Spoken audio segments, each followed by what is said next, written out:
আমার নতুন বাসাটা কেমন হয়েছে একটু কমেন্টে বলেন তো। আপনারা সবাই তো আমাকে ইনবক্সে কমেন্টে পাগল বানিয়ে ফেলছেন, আপু কেন আপনি নতুন বাসার ভিডিও দিচ্ছেন না, নতুন বাসা গিয়েছেন ভিডিও কেন দিচ্ছেন না। আসলে আপু সময় পাচ্ছি না সবকিছু গোছাতে গাছাতে। আসসালামু আলাইকুম, সবাই কেমন আছেন। যদিও নতুন বাসা চলে এসেছি, আপনাদের সাথে ভিডিও শেয়ার করা হয় নাই, তার কারণ হচ্ছে যেহেতু ব্যস্ততার মধ্যে ছিলাম, তার মধ্যে বাহিরে ছিল অনেকটা বৃষ্টি, তাই সবকিছু আর শেয়ার করা হয় নাই। তো বাসা আসলে সবকিছু গোছানো শেষ, এখন কিছুটা কাপড় চোপড় এলোমেলো ছিল সেগুলো আমি গোছাচ্ছি। তাই আপনাদের সাথে একটা ছোট করে ভিডিও শেয়ার করছি। সকালে ঘুম থেকে উঠে যেহেতু হাজবেন্ডকে বিদায় দিয়েছি, হাজবেন্ড চলে গিয়েছে হাজবেন্ডের কাজে, যেহেতু বাসায় একা একা ছিলাম, তার মধ্যে আমাদের বাসায় এখনো নেট কালেকশন দেওয়া হয় নাই, তার জন্য আপনাদের মাঝে আমি ভিডিও শেয়ার করতে পারতেছি না। তো যতটুকু পারতেছি অতটুকু চেষ্টা করতেছি, তার কারণ হচ্ছে দেখা যাক কতটুকু পারি। সব অবশ্য পাশে থাকবেন, সমস্ত ফুল ভিডিওটা দেখার চেষ্টা করবেন। আর আমি আপনাদের মাঝে খুব সুন্দর সুন্দর নিত্য নতুন ভিডিও নিয়ে আসার চেষ্টা করি। আপনাদের মাঝে তো এত সুন্দর সুন্দর ভিডিও নিয়ে আসবো, না হলে আর কার মাঝে নিয়ে আসবো বলেন তো। আপনারা হচ্ছেন আমার সবচেয়ে কাছের মানুষ, সবচেয়ে আপন মানুষ।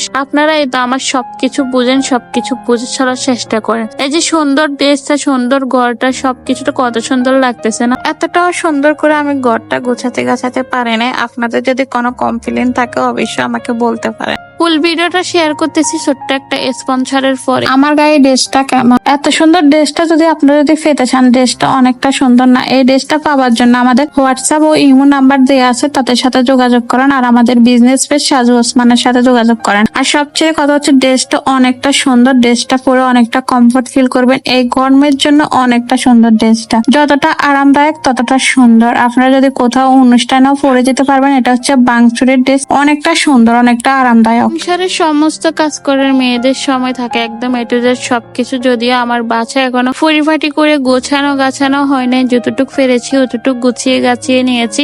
আপনাদেরকে থেকে কেমন লাগছে অবশ্যই কমেন্টে জানাবেন। আর এখানে তো আমার স্পন্সরের ড্রেসের অভাবে নেই, সমস্ত ড্রেস স্পন্সরের আসি পড়ে আছে। আমি একটাও রিভিউ দিতে পারতেছি না, তার কারণ হচ্ছে আমার হাতে সময় খুবই কম ছিল আর আমি খুবই ব্যস্ত ছিলাম। এতগুলো স্পন্সরের ড্রেস ছিল, সবগুলো আমি খুলে রেখেছি। অবশ্যই একটা একটা করে সবগুলা স্পন্সর দিয়ে দেব। বাহিরে দেখি অনেক সুন্দর ঝুমঝুম বৃষ্টি হচ্ছে। এই বৃষ্টির মধ্যে তো কিছু ভাঙা পোড়া খাইতে ইচ্ছে করে। পরে আমি কি করবো, একটু করে ছানা বুট ভেজে নিয়েছি আর সেগুলা চুলা রেখে খেয়ে ফেলতেছি গরম গরম। তার কারণ হচ্ছে বাইরে অনেক বৃষ্টি হচ্ছে, তার মধ্যে বাসা হচ্ছে আমি একা, হাজবেন্ড তো বাসায় নাই। তার জন্য কি করব, একা একা বসে সময় কাটছে না, তার জন্য কাঁঠালের বিচি আর হচ্ছে এটাকে কি বলেন আপনারা, এগুলা খাচ্ছি আমি বসে বসে একা একা। আর আমার তো সংসারে অনেকটা কাজ পড়ে আছে, যতই দেরি করব ততই আমার কাজ বেড়ে যাবে। সেজন্য চেষ্টা করতেছি আপনাদের মাঝে কিছুটা শেয়ার করার জন্য। আর আমার এখানে যে ড্রেসগুলো দেখতেছেন এগুলা বাচ্চাদের। অবশ্যই এই বাচ্চাদের ড্রেসগুলো পেতে হলে স্ক্রিনে থাকা হোয়াটসঅ্যাপ ও ইমো নাম্বারে যোগাযোগ করবেন। আর এই ড্রেসগুলো সাজু ওসমান পেজে পেয়ে যাবেন। ওকে, আল্লাহ হাফেজ, আসসালামু আলাইকুম। সবাই ভালো থাকবেন, সুস্থ থাকবেন।